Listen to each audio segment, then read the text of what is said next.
Está no ar. Gente que Fala. O melhor programa de debates do rádio brasileiro. Gente que Fala. Tem texto e direção geral do jornalista Fausto Camunho. Gente que Fala. Reúne de segunda a sexta-feira formadores de opinião para discutir as principais notícias do dia. Gente que Fala. Tem o selo de qualidade APCOM.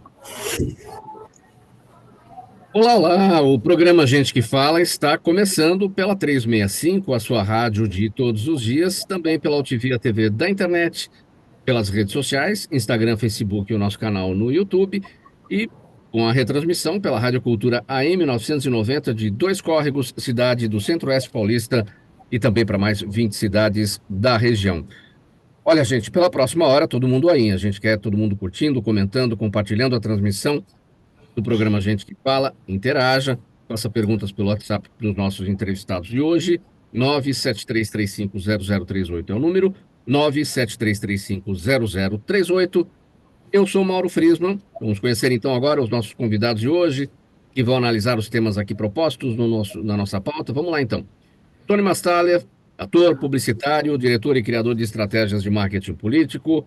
Como está, Tony? Bem-vindo mais uma vez aqui para essa nossa conversa. Obrigado, Mauro. Um prazer estar aqui com vocês. A bancada aí com o Rodrigo Mendes, Walter Lagoa, com o secretário Zé Luiz. Vou falar, tenho certeza que vai ser um bom bate-papo de qualidade. Vou aprender bastante. Vamos lá. Eu também apresento o José Luiz da Silva Matias Borel. Ele é secretário de Comunicação da Prefeitura de Belo Horizonte, ex-presidente da Associação Mineira de Propaganda AMP. Como vai, secretário José Luiz? Tudo bem aí em Belo Horizonte? Tudo bem, Mauro. Como vocês estão? Muito obrigado pela presença. Também com a gente, eu vou apresentar aqui o Rodrigo Mendes, publicitário, sociólogo, cientista político e estrategista de marketing político. Rodrigo, boa tarde, tudo bem? Bem-vindo. Boa tarde, obrigado. Vai ser um grande prazer, até para lembrar um pouco da minha terra natal, Belo Horizonte. Olha aí, temos mais um mineiro aqui, então. Muito bem. Também o Walter Lagoa, na nossa conversa de hoje, preparador de comunicação para lideranças. Walter, tudo bem?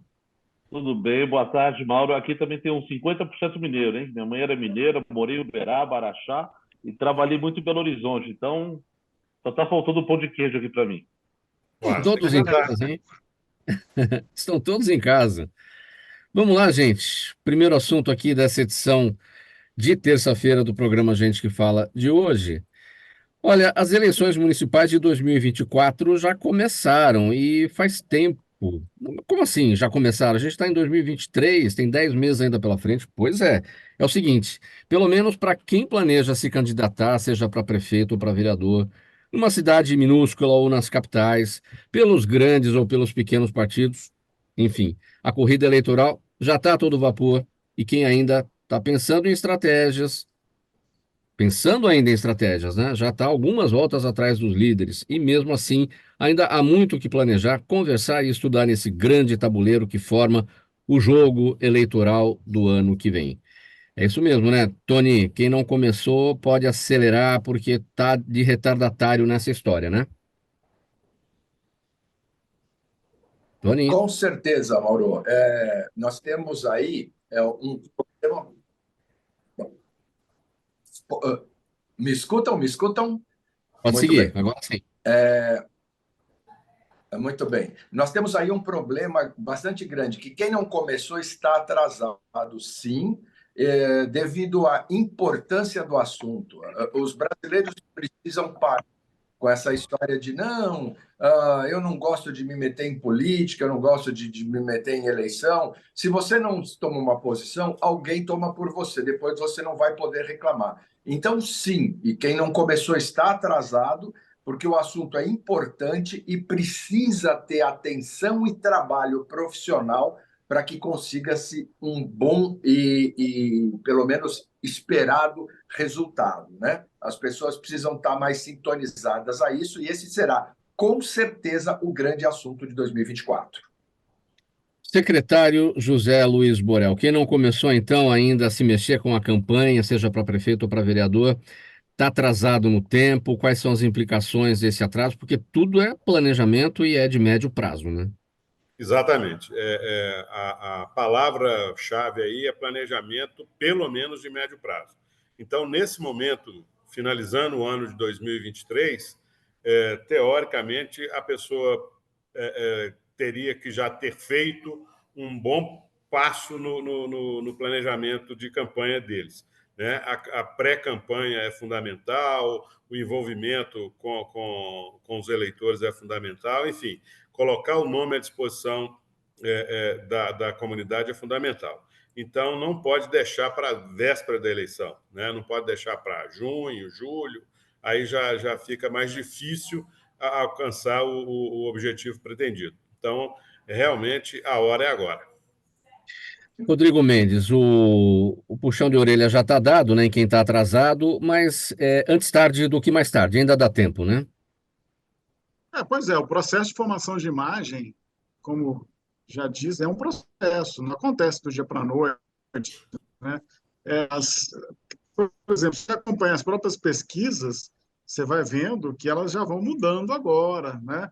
O movimento do prefeito, a comunicação, as ações dos adversários nas pré-campanhas, tudo isso já vai produzindo umas alterações nas próprias pesquisas que indicam o quê? Que as imagens, as percepções das pessoas já estão começando a mudar, né? Então, eu acredito muito o seguinte, que esse processo de formação de imagem, as percepções das pessoas, elas vão acontecendo muito mais agora para um pedaço do eleitorado, e por isso que a gente, então, precisa começar, assim, a se posicionar, a gerar conteúdo, a se relacionar com esse eleitor, né? Porque lá na frente, obviamente, vai ter um pedaço também desse eleitorado que vai esperar para deixar a resolver lá no final. Mas já tem muita gente, eu diria que a maior parte do eleitorado, que vai tomar uma decisão, que vai começar a enxergar, por exemplo, quem ele acha que pode ter uma simpatia, quem ele acha que pode pensar em votar agora. Então, quem deixa para trás, quem deixa só lá para frente, vai realmente ter um sério problema, porque a imagem pode ter se formado antes. Walter Lagoa, sua primeira avaliação aqui nesse nosso primeiro tópico, a formação de imagem a partir de agora, enfim, está no tempo. É necessário começar antes, como todo mundo disse. Agora, quando eu falo da imagem, particularmente da liderança, eu tenho que imaginar que uma campanha é uma Copa do Mundo, né? Uma já tem 7 jogos e aí você tem que chegar lá na final e ser o melhor. E você tem que começar tudo antes. E quando você fala dessa preparação que é física também, psicológica, trabalhar o candidato antes é muito importante. Para quê? Para que ele comece a entrar num outro ritmo, que é muito diferente, por exemplo, se é um prefeito que está no cargo, comunica de uma maneira. Na campanha ele vai precisar ter outro tipo de atividade. Até o discurso tem que mudar. Então, vou dar um exemplo aqui do prefeito Ricardo Nunes de São Paulo, que na crise do apagão, de repente, sai muito mal assessorado e fala na criação de uma nova taxa. Ao menos de um ano de uma nova campanha. Aí você imagina isso já aconteceu historicamente com a Marta Suplicy, quando ela também veio com a taxa do lixo. Então, quer dizer, você começa a observar que você não tem estratégia, não tem planejamento, não tem uma percepção maior do que o eleitorado quer, você pode dar um tiro no pé, até que bem intencionado, né? Mas mal preparado não dá, não vai a lugar nenhum. Tony Mastaller, o que os atuais prefeitos devem fazer agora para mostrar o que fizeram nos últimos 3 anos? E há uma diferença para a formação de imagem para esse prefeito que está no cargo e que tem o que mostrar, tem uma vitrine aí de trabalho, em relação àquele que não está no cargo e que, por exemplo, nem ocupou, né, nunca foi prefeito, enfim. Formações de imagens diferentes, são caminhos diferentes. Com certeza, Mauro. Melhor que eu, o José Luiz está aí para nos ajudar e nos colocar no excelente trabalho que o prefeito de Belo Horizonte tem feito.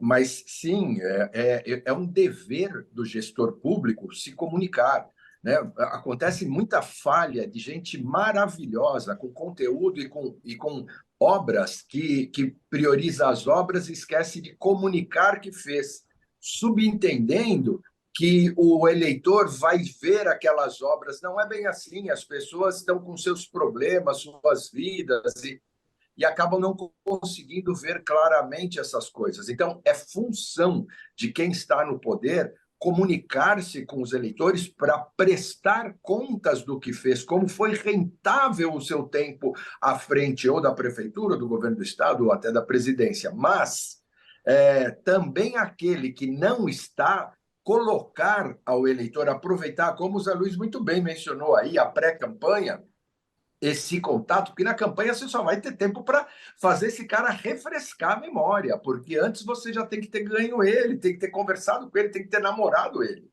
Aí, assim, vai chegar nesse momento que ele vai contar, olha, eu faria assim, eu teria feito assim, com recurso de tal, mostrar dentro de uma base de verdade o que ele pode fazer. Então, assim, tanto para quem está no poder como para quem não está no poder, o momento é fundamental e necessário. E eu diria mais, é uma cobrança. O eleitor tem o direito de ser comunicado para entender o que está acontecendo. O direito de ser comunicado, não é, secretário José Luiz? Vamos pegar o seguinte viés aqui. A pergunta anterior, né, a formação de imagem daquele prefeito que está no cargo e tem uma vitrine de ações para ser mostrada, e aquele que não está no cargo e que eventualmente nunca foi prefeito. Mas será que, neste momento, 10 meses antes das eleições, o outro lado, ou seja, o eleitor, ele está disposto a ouvir? Ele já está no clima de eleição? Ele está pensando nisso? Ou pode ser, de repente, uma queima de cartucho antes da hora, porque o eleitor está afastado, está frio? Não, eu acho o seguinte: esse momento realmente é um momento de prestação de contas, né? Principalmente que nós estamos chegando num dezembro, né? Então, neste momento, aqui em Belo Horizonte, o prefeito Fuad está prestando contas à população do que foi feito no último ano, né? E no caso dele, nos últimos 2 anos, que ele substituiu o prefeito anterior. Ele era vice-prefeito, o prefeito anterior saiu para governador e ele veio para o cargo. Então, nesse momento, nós estamos prestando conta à sociedade. Olha, fizemos isso, né? Trabalhos na educação, na cultura, em obras, enfim, a cidade está super movimentada. Então, a população precisa disso, né? Ela tem esse desejo regular, né? O que esse prefeito está fazendo por nós, né? Então, isso é muito importante, você estar em contato diariamente e dando satisfação, né? A turma que quer concorrer no pleito do ano que vem, que nunca participou da administração, que nunca viveu esse outro lado, tem que buscar outras alternativas a esse candidato ou a esse provável candidato que está no poder, né? Então, buscar outras formas de abordar, criticar o que está sendo feito, enfim. Então, é esse o jogo, né?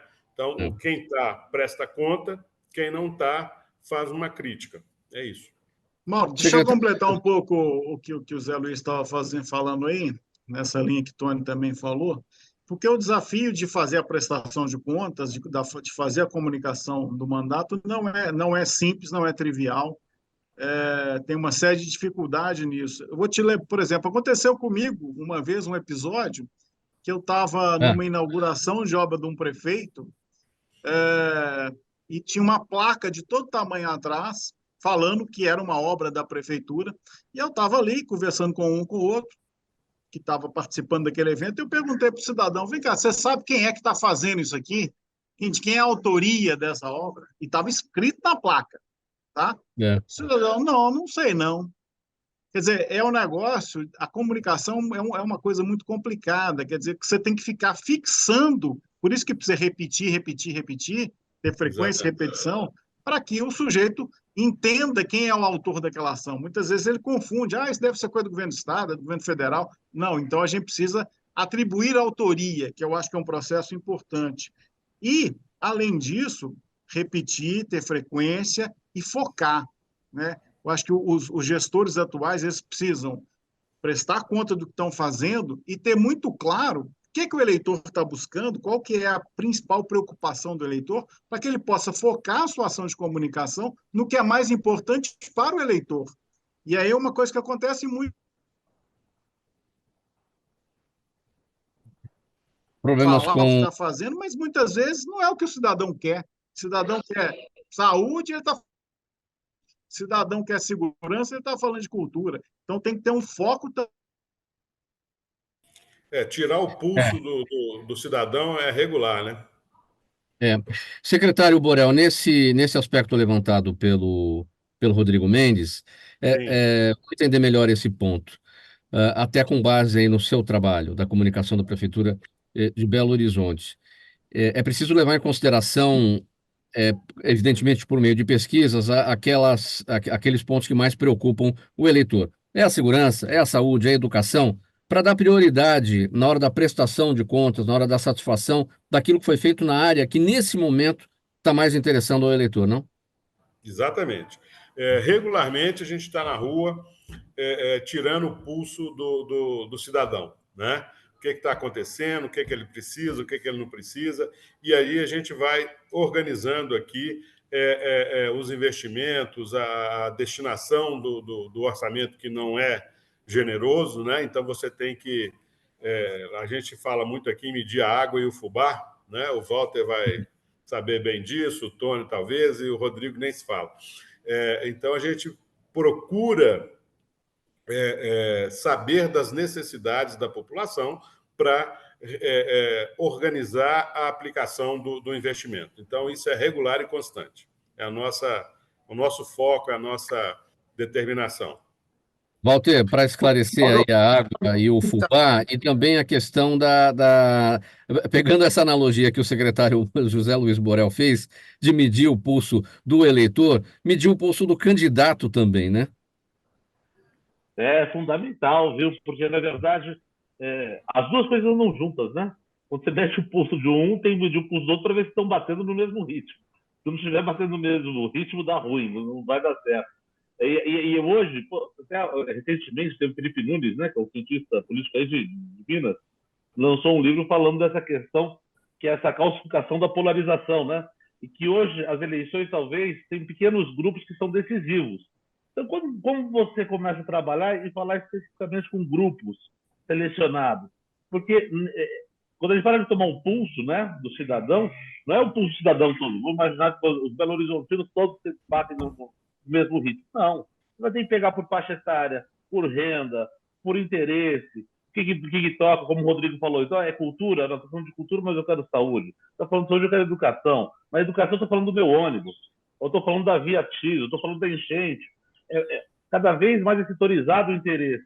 E você, com pouco recurso, tem que atender essa demanda toda, isso é muito cirúrgico no sentido de conseguir ler os dados para você ir no ponto que mais interessa. Na verdade, é essa, ou mais relevante, né? Exatamente. Tony, você tinha pedido a palavra. Vai lá. Mauro, você me permita só, no começo desse bloco, você fez uma colocação do tipo, às vezes o eleitor não está ainda com aquele foco, ele está pensando em outras coisas. Eu concordo, mas é função, é obrigação da comunicação fazer com que esse eleitor desperte para isso. E para isso eu tenho a criação. Eu crio uma peça que ele vai rir, se for o caso, ou vai levar a sério, ou vai isso, mas eu ganho ele para já começar a colocar as minhas sementes. Essa é a função do departamento de criação. Ele assim, não interessa, sinceramente, somos todos profissionais aqui, se o eleitor está no momento que ele quer escutar. Eu vou ganhar e ele vai escutar e ele vai gostar da coisa. E aí ele começa a andar. Agora, concordo com você quando a gente olha uma fotografia geral, principalmente de partidos, né? Porque você tem uma propaganda obrigatória de partidos. Olha, são raras as exceções que você vê alguma coisa minimamente razoável, né? Normalmente você vê alguém que criou um texto, o político que quer aparecer, e aí ele fala. E eu já não estou falando mais em cidades, estados e países, estou falando em partidos. Poxa, isso vai criando um ranço no eleitor muito grande. Ele vê aquilo, ele quer levantar. Eu quero levantar. E eu trabalho com isso, hein?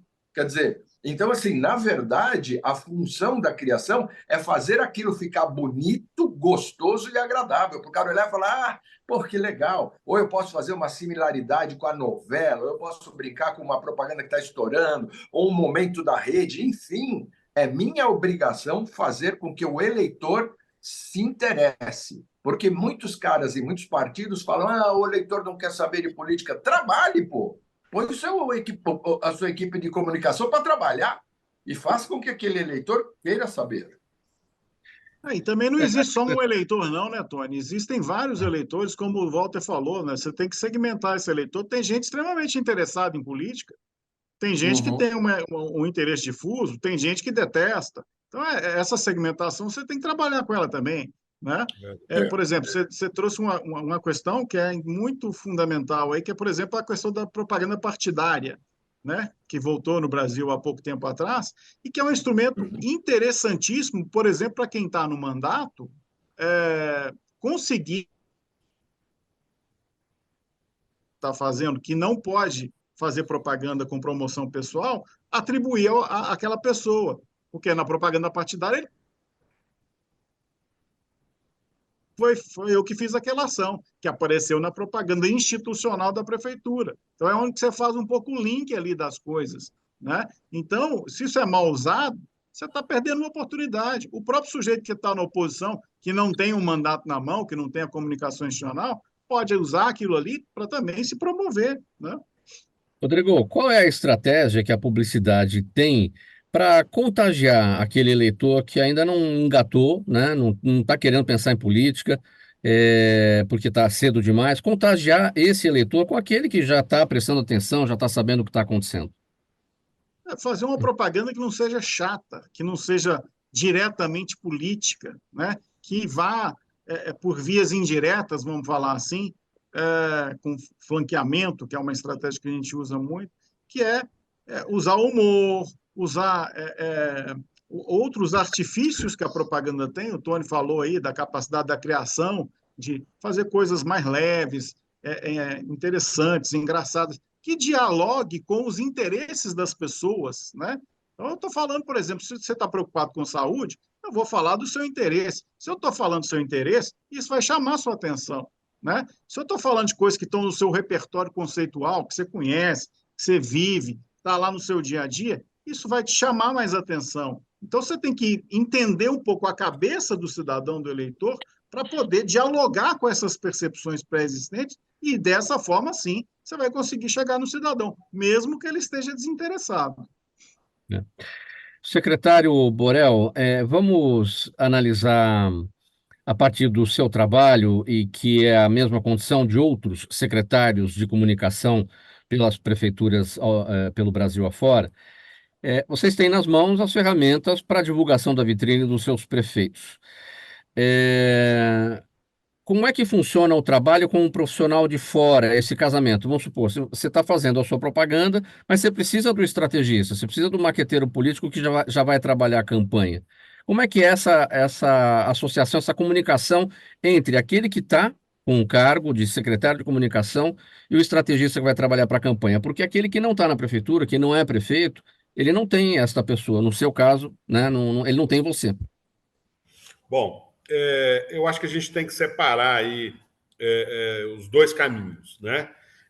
Nós temos a comunicação da prefeitura com a comunidade, né? E tem uma outra parte que é a vontade do atual administrador se candidatar futuramente, né? Então, são duas estruturas separadas, né? Na parte institucional da prefeitura, nós temos internamente uma estrutura com todas as ferramentas da comunicação. Então, eu tenho publicidade e propaganda, eu tenho assessoria de imprensa, eu tenho relações públicas, eu tenho cerimonial, eu tenho comunicação institucional. Então, a gente trabalha sempre, inclusive até por causa da legislação, né, vendendo a instituição, a prefeitura, né?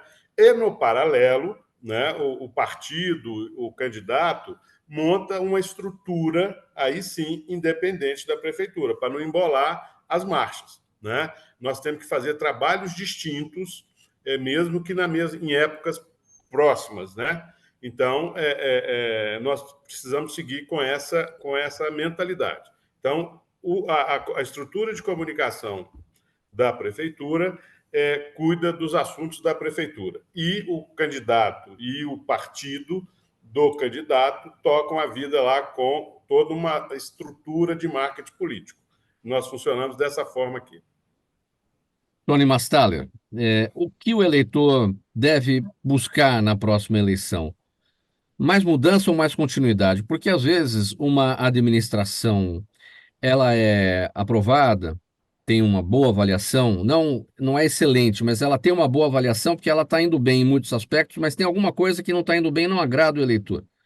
E o eleitor, ele não quer a continuidade, porque aquele ponto não agrada, ele quer uma mudança, mas é especificamente naquele ponto. É. O que está acontecendo e o que a gente pode detectar pela análise das redes sociais e pela própria sensação junto ao eleitor, a tomada de pulso que os colegas mencionavam aí, diária, que a gente consegue fazer junto aos eleitores, mostra que o cara tem que ser muito, desculpa a brincadeira, mas o cara vai ter que ser muito ruim para os eleitores pedirem para sair. O que nós estamos detectando até agora é que isso vai acontecer. Eu tenho casos aí já de clientes, mas o eleitor está querendo uma continuidade e não está querendo flertar com quem não é do meio político. O eleitor está entendendo que esses caras não estão rendendo. E é engraçado essa clareza deles. Eu adoro quando esse tipo de coisa acontece.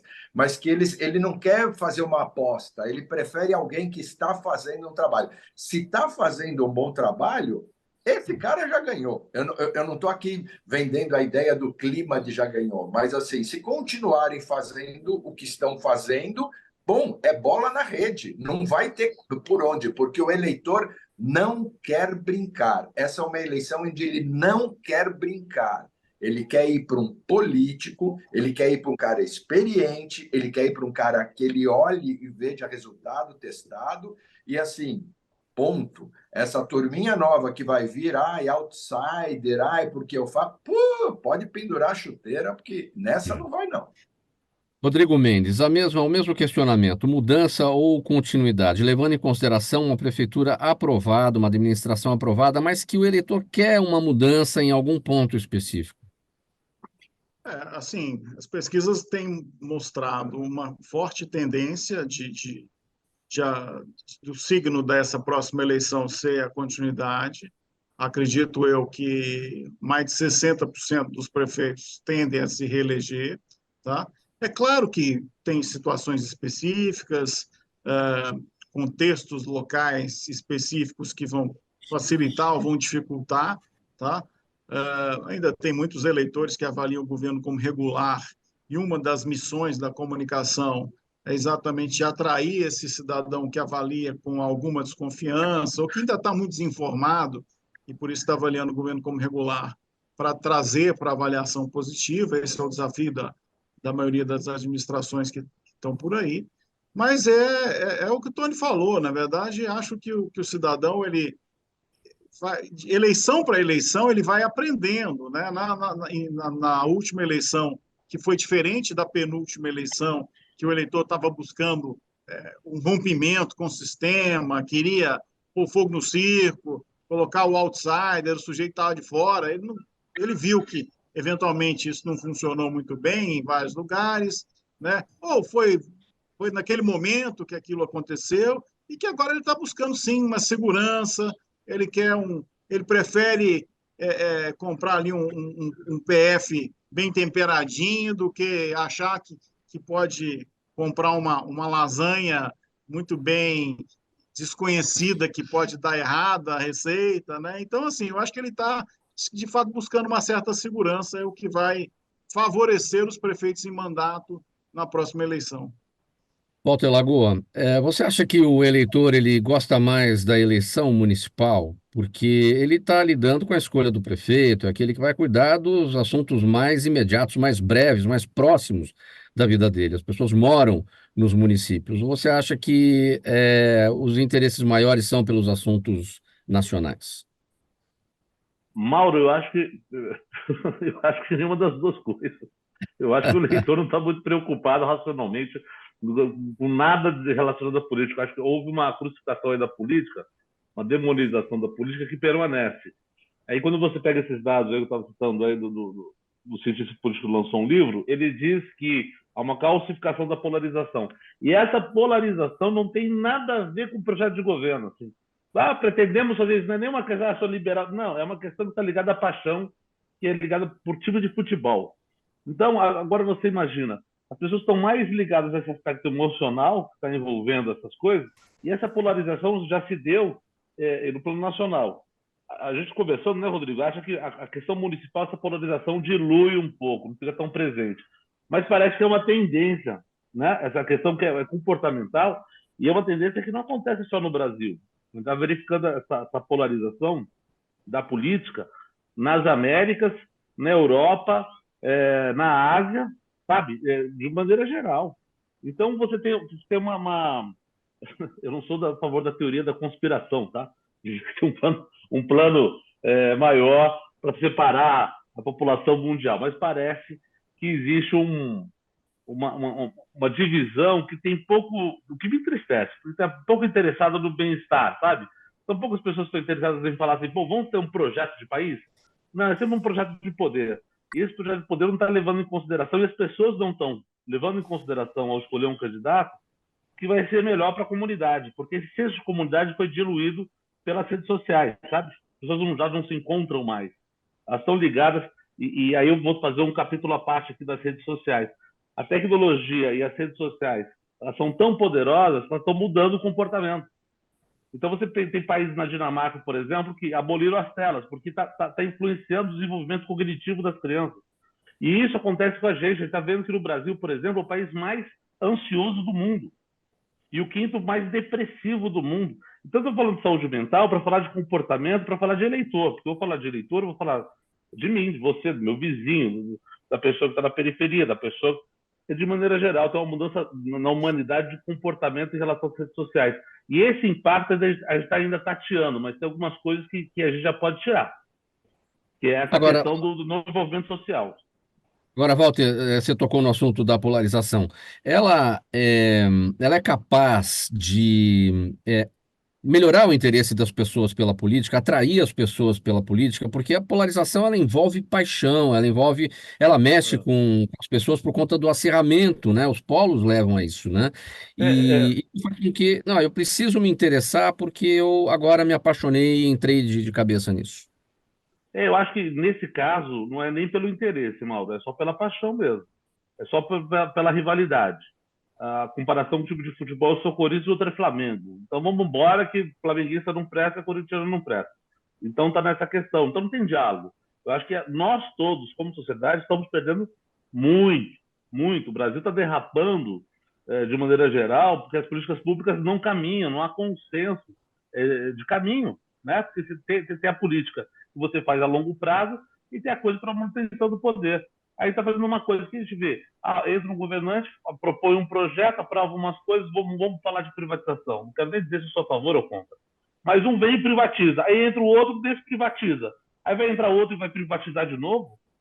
Sabe? Então, quer dizer, a gente não avança para lado nenhum. Só um exemplo, só um recorte. Mas aqui, eu acho que a eleição municipal, ela dilui um pouco essa relação muito polarizada, tá? Primeiro porque, por exemplo, a influência dos grandes líderes nacionais, por exemplo, Bolsonaro e Lula, ela é menor numa eleição local. A influência do governador ela é menor numa eleição local. Isso aí as pesquisas estão mostrando com muita clareza. As polarizações que até existiam no nível municipal, essas polarizações se diluíram muito ao longo do tempo. Antes, por exemplo, você ia em Minas Gerais, por exemplo, você tinha lá o Bejane versus uma outra turma lá, no PT, se diluiu. Você tinha em Belo Horizonte, você tinha uma polarização, não tem mais. Quer dizer, essas coisas, elas foram se diluindo no nível local, a ponto de fato, hoje em dia, acredito eu, que o interesse do eleitor está muito mais nas questões locais. Eu venho sustentando isso há muito tempo. E resolver o problema do lixo, problema da iluminação, problema da segurança, talvez tenha deslocado um pouco o interesse. Isso é uma coisa que...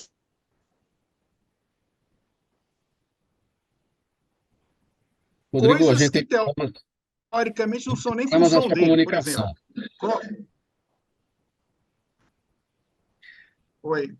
Vamos fazer uma parada breve aqui, gente. Vamos para o Está ruim intervalo. aí? A Voltei? gente está com problema no seu sinal, Rodrigo. Vamos fazer o seguinte: a gente precisa sair para o intervalo para ouvir aqui a mensagem do nosso apoiador. Faz o seguinte: sai da conexão, entra de novo enquanto isso, aí a tendência é dar uma melhorada aí, tá bom? A gente vai ouvir a mensagem do apoiador e a gente volta em seguida com a sequência dos temas. Até já.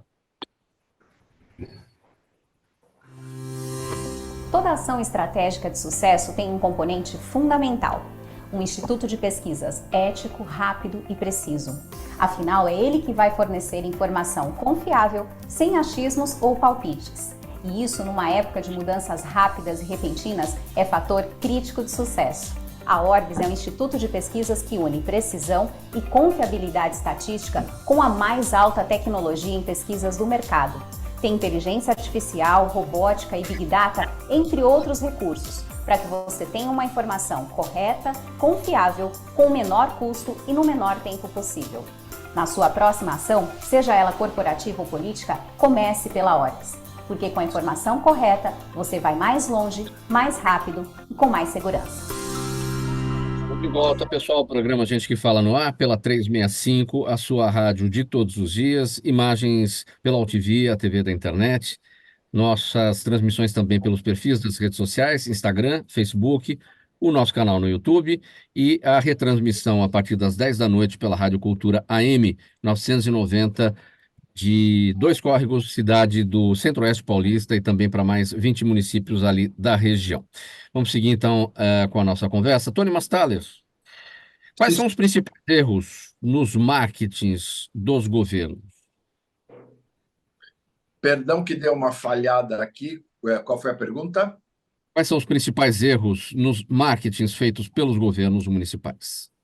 Olha, eu fico meio desconfortável em dizer erros, né? Eu acho que às vezes são caminhos e opções que as pessoas tomam, né? Só pegando um gancho com o que você está falando, com o que o Rodrigo estava falando antes do intervalo, tudo isso é muito flutuante. Por exemplo, se você vê São Paulo hoje, o Ricardo Nunes está indo por uma linha, agora vai botar a gratuidade do transporte no domingo, e isso vai surtir algum tipo de resultado, ao mesmo tempo que o Boulos também vem fazendo um trabalho concreto e ganhando corpo. O que quer dizer, em última instância, que nós estamos polarizando novamente. Então, o que eu quero dizer é essa força que o Walter colocou um pouco aí para nós, dessa gigantesca polarização no mundo, ela é muito grande para ser excluída por questões mais simples. Eu me pergunto se o eleitor tem essa racionalidade. Claro, estamos falando macro aqui, claro que tem bolsões, mas eu acho que ele ainda é muito emoção e esse sentimento de querer participar de um grupo, de que eu sou desse e eu sou contra aquele, essa ignorância que o Walter descreveu muito bem aí. Então, quer dizer, isso é um pouco complicado. Agora, voltando ao tema das questões das comunicações, nas prefeituras, eu consigo ver, Mauro, o seguinte: de novo, em tudo e muito na comunicação aqui, eu queria descrever um exemplo aqui. Muitas vezes me pedem para criar coisas um pouco diferentes e tudo mais, dá um trabalho desgraçado, né? Você faz pesquisa, sente o eleitor, vê como ele está, etc. Tal. Chega em tudo, os envolvidos da comunicação compram essa ideia, tão felizes, tão satisfeitos. Quando vai chegar em quem tem que dar o ok, que na verdade numa prefeitura é o prefeito, ou enfim, tanto faz, numa estrutura hierárquica qualquer, esse cara opta por seguir o Problemas também com o normal, seguir aquele cara. Vamos no padrão. Então, as pessoas têm muito medo de querer arriscar e tirar isso. Sim. Rodrigo, você está de volta para complementar o seu raciocínio ali do bloco anterior. Vamos lá. Não, o que eu estava dizendo, que eu acho que na eleição municipal, a polarização. Aí vamos conceituar o que nós estamos falando de polarização. Polarização é um fenômeno que aconteceu no Brasil. Nós estamos falando delimitadamente aqui uma certa divisão entre o PT Lula, o Haddad numa eleição passada e o grupo mais bolsonarista, né? Essa polarização aí, inclusive, que se refere lá no livro do Felipe e do Thomas Traum, eu acho que ela não tende a acontecer na eleição municipal, tá? Porque toda eleição majoritária tende à polarização, ou seja, a focalizar em dois candidatos, beleza? Isso é um outro conceito. Por que eu acho que não acontece? Porque o eleitor está preocupado muito mais com o problema local, que está perto dele, do lixo, do esgoto, do ônibus, da guarda municipal, né, do médico no posto. Então, a eleição municipal ela é menos polarizada, ou seja, menos nacionalizada nesse sentido, do que uma eleição, até uma eleição estadual, né, que essa influência é maior. É isso que eu estou sustentando aqui, que eu acho que é uma tendência para a próxima eleição. Né? Secretário José Luiz, você considera, você está com o Rodrigo nisso, que a eleição municipal é menos polarizada do que uma eleição nacional? E um outro ponto, o fenômeno da polarização, ela gera algum tipo de fenômeno na comunicação, eu explico melhor. Você pode ter a melhor administração do mundo aí, um castelo, uma prefeitura maravilhosa. O outro lado sempre vai dizer que está uma porcaria, nada presta, porque o outro lado quer ver o time dele entrando no poder. Enfim, a oposição pela oposição. Então, isso cria um fenômeno na comunicação, porque você tem que. Você não vai convencer o outro lado vai dizer que sempre está dando errado. Você vai ter que convencer o seu lado, a sua bolha, digamos assim, de que você faz uma boa administração. Sim, o maior rio do mundo é o rio da minha comunidade, tá certo? Então, discordando um pouco do Walter e concordando mais com o Rodrigo, a eleição municipal realmente traz os assuntos da localidade para discussão, né? Então, nós vamos discutir os assuntos mais perto do cidadão, mais perto do eleitor, né? Aquilo que está afetando o dia a dia dele, aquilo que está complicando mais a vida dele. Então, essa discussão, para a eleição municipal, ela é muito forte, né? Então, o nacional, eu vejo a polarização no nacional, né? E ela não reflete como tão forte assim no local, né? Então, hoje, por exemplo, nós temos aqui em Belo Horizonte, se a gente for nesse conceito de polarização, nós só temos um lado, nós não temos o outro lado, né? Porque, teoricamente, o outro lado está muito dividido, né? Então, ele não caracteriza essa polarização.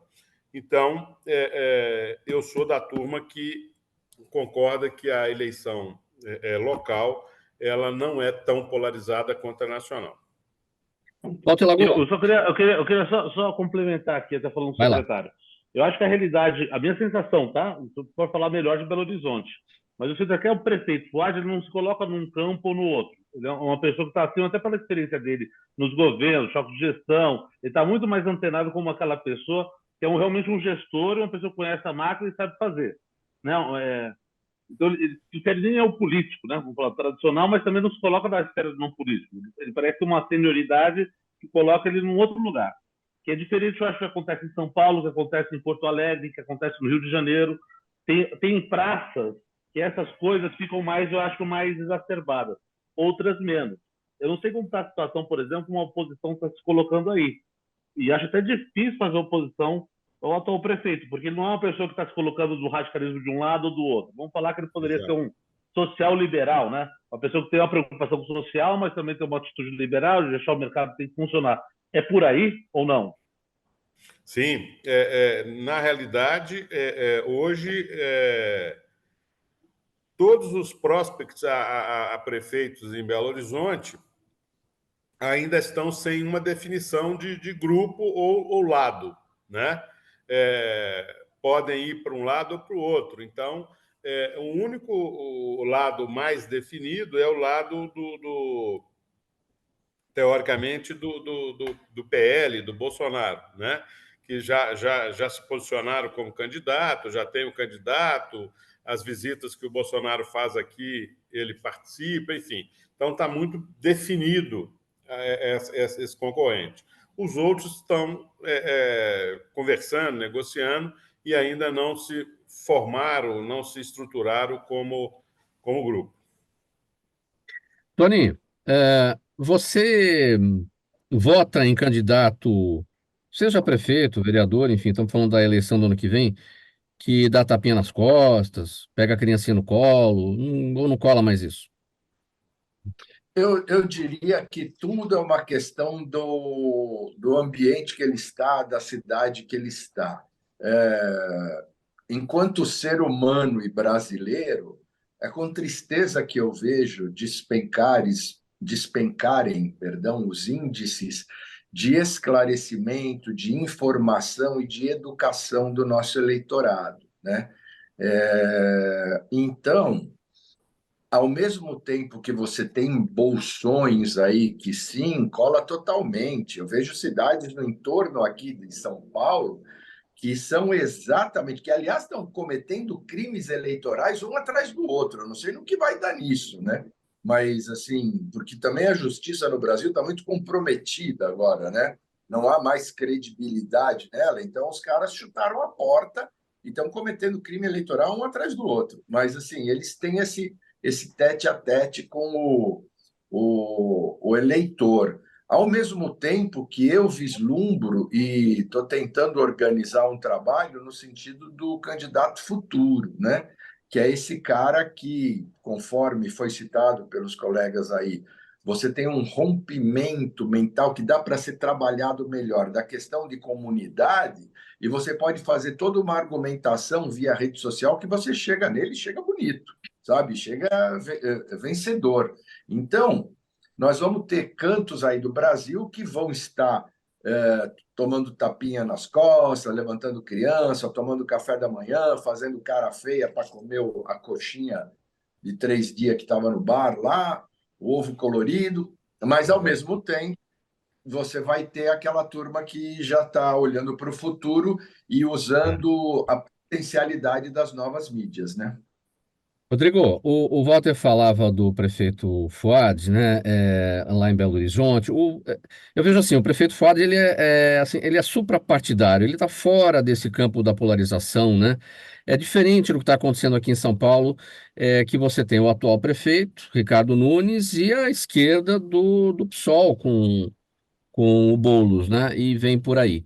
Agora, nessa polarização, cabe, isso vem sendo falado nas eleições anteriores e não foi nesse caminho, cabe uma terceira via, que não é mais aquela terceira via, é uma outra terceira via. No nosso caso aqui em São Paulo, a Tabata Amaral, deputada Tabata Amaral, ela tem chance de chegar, precisa de uma hecatombe na campanha do Ricardo Nunes ou do Boulos?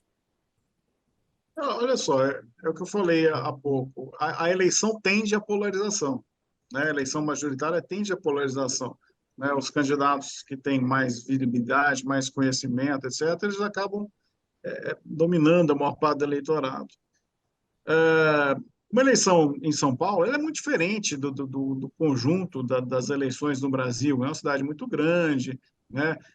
Onde que os meios de comunicação são mais fortes, eles são mais efetivos, mais presentes. Você tem as grandes redes, os grandes jornais, eles estão em São Paulo, então você tem uma mídia crítica, atuante, muito mais forte. Belo Horizonte também tem, né? Então, a capital ela é muito diferente da cidade do interior. Tanto é assim que a presença da mídia, do candidato na mídia, não faz muito mais diferença do que numa cidade menor, em que, por exemplo, o candidato está no meio da rua, está dando tapinha nas costas, está fazendo visita ao bairro, pesa muito mais do que uma eleição como São Paulo, né? Que você não tem condição de ficar rodando uma cidade desse tamanho, né? Agora, como romper com essa polarização que ela é quase que natural de uma eleição majoritária? É possível? Sem dúvida que é possível, né? Mas para isso você precisa ter estrutura. Por que às vezes acontece a polarização? Porque os dois lados que polarizam, muitas vezes, são os mais fortes. Tem mais tempo de televisão, tem mais recursos, tem mais partido, tem mais candidatos a vereador, você tem um exército maior. Então, essa força inercial faz com que a polarização aconteça. Para que um terceiro consiga romper essa inércia da polarização, vamos chamar assim, ele também precisa ter força, ele precisa ter tempo de televisão, ele precisa ter partidos aliados, ele precisa ter um exército. Não é um outsider pura e simplesmente que vai romper com isso aí, não. Tá? Então, ele tem que ter algo a dizer, ele tem que ter um discurso consistente que consiga falar realmente com as pessoas para romper com os discursos dominantes da esquerda e da direita, no caso de São Paulo, né? Para ele poder entrar, para ele poder se encaixar nesse meio aí e fazer com que o meio vire grande. Secretário José Luiz Borel, como que a vitrine da administração municipal e a comunicação dessas ações, tudo que está na vitrine, influencia na campanha para vereador? Chamar voto para os vereadores que também vão disputar as eleições no ano que vem. Olha, na realidade, a base do prefeito na Câmara, né, que são os grandes candidatos à reeleição, ela se beneficia da comunicação da prefeitura, né? No nosso caso específico, é uma prefeitura atuante, é uma prefeitura que realmente está no dia a dia das pessoas. Hoje nós temos uma cidade toda em obras, nós temos 3 bilhões de obras em andamento na cidade, só de obras ligadas à chuva, etc., nós temos 300 obras em andamento e obras grandes, né? O que está sendo feito já mostrou resultado nessas últimas chuvas agora do mês de novembro e início de dezembro, então não teve as enchentes que já teve no passado, enfim, isso tudo está muito claro na cabeça das pessoas. E lá na ponta, lá na regional, né, aqui a gente chama de regional, o vereador faz com muito trabalho local essa capitalização para o lado dele. Então, eu acho que, de um modo geral, a gestão bem feita do prefeito Fuad, ela chega lá na ponta a favor do vereador, com certeza. Mesmo questionamento, Tony, a influência da divulgação, da comunicação da prefeitura das ações do prefeito em relação aos vereadores. Assim, é sempre um impulso extremamente positivo, né? E existe essa simbiose, né? Essa zona cinzenta, onde as coisas legalmente se fundem e você pode dar. Se você está numa turma politicamente que está realizando, está fazendo coisas que as pessoas precisam, as pessoas estão sendo comunicadas disso, estão sendo sensíveis a isso, você vai junto e você decola. Isso não tem como. E é um efeito positivo, natural, que eles possam ter esse tipo de reação, né? Que você vá caminhando, que você vá melhorando cada vez mais. Walter E Lagoa. aí, só um ponto aqui. Fala, E Rodrigo. acaba que o candidato majoritário, quando você tem um majoritário forte, ele acaba puxando a chapa proporcional também, até com voto de legenda, né? Walter Lagoa, o que comunicar por parte de um candidato a vereador que é marinheiro de primeira viagem, nunca participou, nunca se elegeu, ele não tem nada para mostrar, mas ele tem o que hoje é muito caro para o eleitor, que ele quer vender: ética, honestidade, moralidade, enfim, é tudo que o eleitor quer. Como trabalhar esses pontos, porque ele não tem vitrine, não tem ações para mostrar. Quando não tem que ser um pouco mais inventivo, né? Então, as redes sociais a gente não pode ignorar, né? De alguma maneira conseguir funcionar com um baixo custo, mas conseguir ter uma presença. E aí você vai ter várias redes, né? Você tem o antigo Twitter, que é o X lá, para você colocar, postar alguma coisa, mas caso vereador é uma coisa que não vai chegar. Mas você pega lá o Instagram, e você consegue fortalecer a sua imagem, a sua marca pessoal e saber que bandeira você vai defender. Ele tem que ser mais objetivo, Mauro. O vereador tem que ser mais objetivo. Ele tem que achar uma área, falar: essa é a minha área de luta, é esse bairro, qual a minha questão, e falar de 2, 3 pontos no máximo, sabe? Não dá para o vereador querer abraçar o mundo. Ele não é prefeito, não tem esse poder. Ele tem que levantar uma causa. Se ele tem pouco recurso, ele tem que focar a sua força para um ponto só. A verdade é essa. Então, é a causa animal, é a causa do idoso, sei lá, não é a rua, o que é? Ele tem que definir isso a partir da sua identidade, né? Sabe, com quem ele se identifica e ver se isso vai ter respaldo naquela área. E não adianta ficar pipocando todos os bairros, por exemplo, numa capital como Belo Horizonte. Eu tenho que falar: qual é a minha área, minha região? Vou representar essa região. Eu acho que a questão do vereador, a minha sensação, acho que funciona, é você ter esse foco. Qual o papel, Rodrigo, do vereador nesse caminho para a busca da primeira eleição? Vamos considerar esses dois grandes colégios aqui, São Paulo e Belo Horizonte, porque são milhares e milhares de candidaturas para a Câmara Municipal. Aqui são 55 vagas, em Belo Horizonte nem lembro quantas são, é menos, né? Talvez menos do que aqui. 41, eu não lembro, né? 41. Acho que é 41. Eu assim, assino embaixo o que o Walter acabou de falar. Eleição de vereador tem que ter foco. É um foco estreito. Ele é uma eleição segmentada, que o sistema eleitoral é proporcional. Você não precisa de maioria, você precisa de um pedaço dos votos só. Então, você tem que ter um discurso fechado para o seu segmento, para a sua região, para a sua igreja, para a sua comunidade de interesse, para a sua categoria profissional. Você é o representante do médico, da igreja tal, do bairro tal, né? Então, tem que ter um discurso focado no seu segmento e não aberto. É exatamente o que o Walter falou. Tony Mastaler, partido político faz diferença nessa hora para o candidato a vereador, porque, claro, se ele tiver um grande partido, se ele tiver um partido que tem bastante tempo de televisão, se bem que a comunicação pela televisão e pelo rádio hoje, na propaganda eleitoral, não é mais aquela de antigamente, mas o partido vai fazer diferença quando o candidato tem o que propor, tem o que levar para a população? Olha, o partido ele faz a diferença, Mauro. Eu tenho vivido isso quando ele é bem organizado e ele tem um comando forte, né? Vamos lembrar que o MDB, na última eleição, tinha mais de um candidato à presidência da República, né? Isso foi quase que vexatório, porque liberdade tem limite, organização é necessária nesses partidos que precisam ter comando, né? Então, assim, ela ajuda, mas a maioria do que nós vemos aí ele é insignificante neste sentido, né? Ele tem mais dinheiro e mais tempo. Sim, mas ele não repassa isso para os candidatos. Ele vai preferir, conforme a sua estratégia, concentrar isso em X e Y e vai fazer o dele. Ele é importante porque ele tem uma sigla que tem história. Meu Deus do céu. Os medos de história nesse Brasil aqui são grandes, né? Porque desde 1500 que tem sempre uns escorregões aí, né? Então, assim, não, ele representa uma luta social. Não sei. Eu estava em 2020 em Santo André e o candidato era do PSB. Eu nunca vi um candidato mais bolsonarista do que ele. Ele era do PSB. Então, é muito complicado, né? Bom, gente, olha, 1 minuto e meio para o final aqui do nosso tempo. Eu vou pedir as despedidas de cada um para a gente conseguir cumprir o tempo aqui. Tony, 20 segundos para a sua fala final. Agradeço demais a participação aqui, adorei, aprendi com os meus colegas aí e longa vida a todos nós, que eu quero repetir isso mais vezes. Muito obrigado. Obrigado, Tony Mastaler. Walter Lagoa, 20 segundos. Seu áudio está fechado, Walter. Um feliz ano novo, feliz Natal, que está chegando aí para todo mundo. Felicidade e saúde. Rodrigo Mendes, sua despedida, 20 segundos. Agradecer demais, mais uma vez, a participação, agradecer a presença do nosso amigo Zé Luiz, saudade da minha terra natal, Belo Horizonte, e um grande abraço para todos aí, boas festas para todos. Secretário José Luiz Borel, sua palavra final, 20 segundos também.